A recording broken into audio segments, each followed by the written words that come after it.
Halo sahabat semua, selamat datang di channel Psikologia.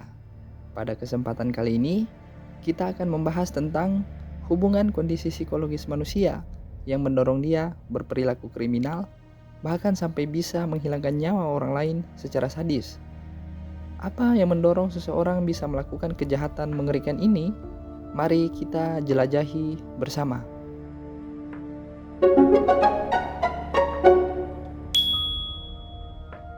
Seperti yang kita ketahui, manusia merupakan makhluk yang paling mulia ciptaan Tuhan Yang Maha Esa.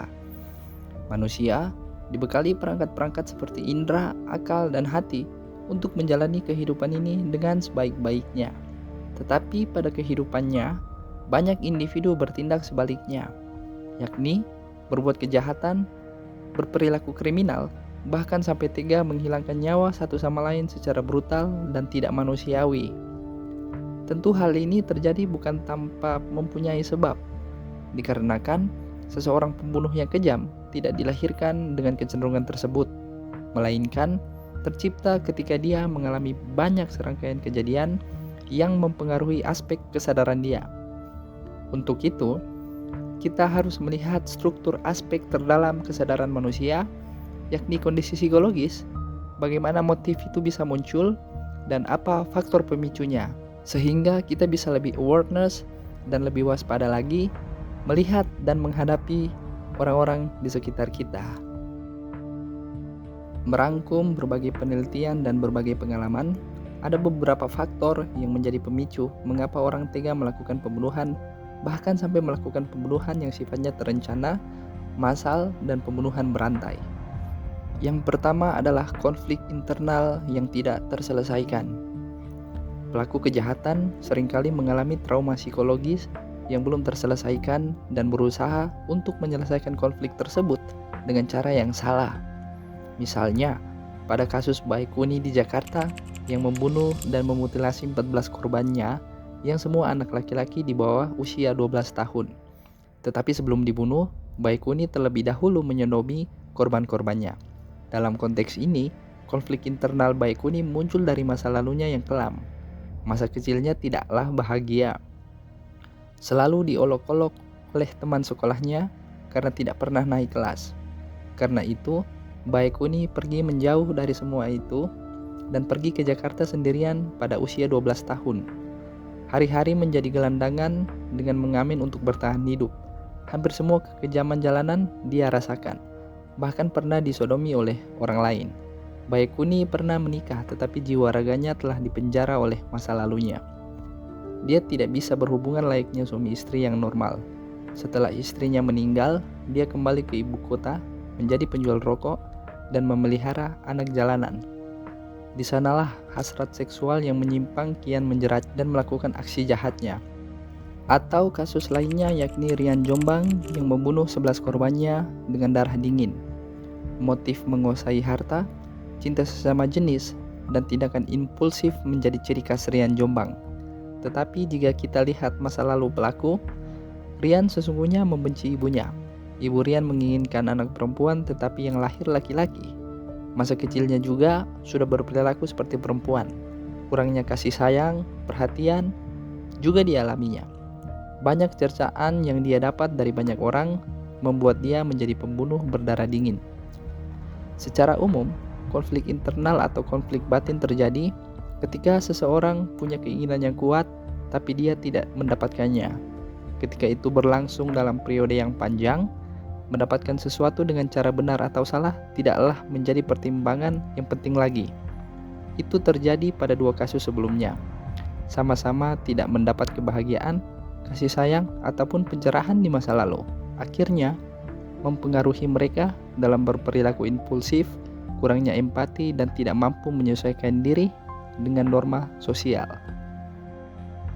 Yang kedua, yakni pola asuh yang salah.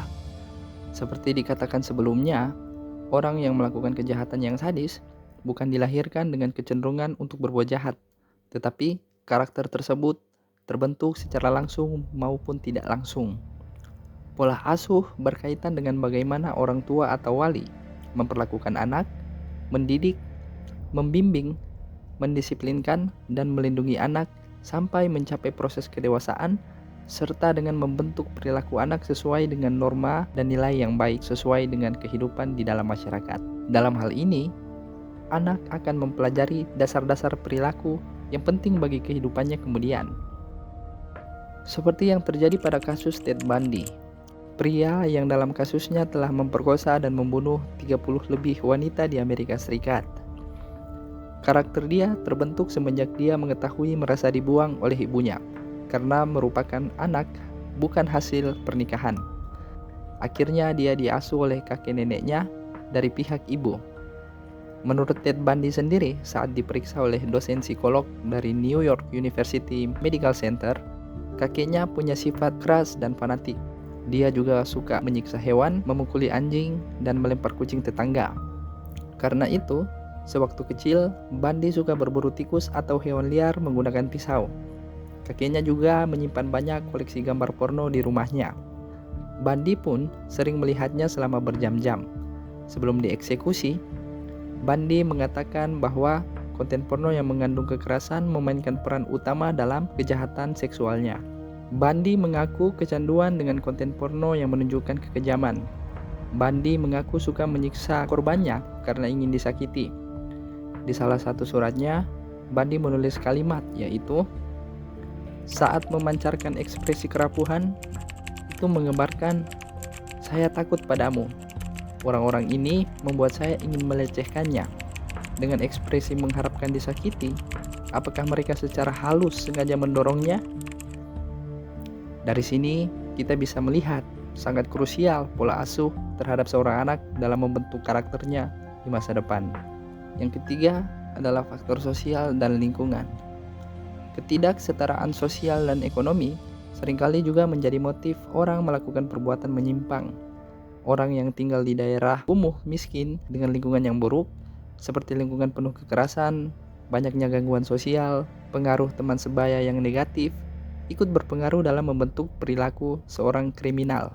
Apalagi jika kurangnya akses pendidikan dan lemahnya pengetahuan tentang aspek keagamaan, tentu akan menjadi ladang subur bagi tumbuhnya para perilaku kriminal.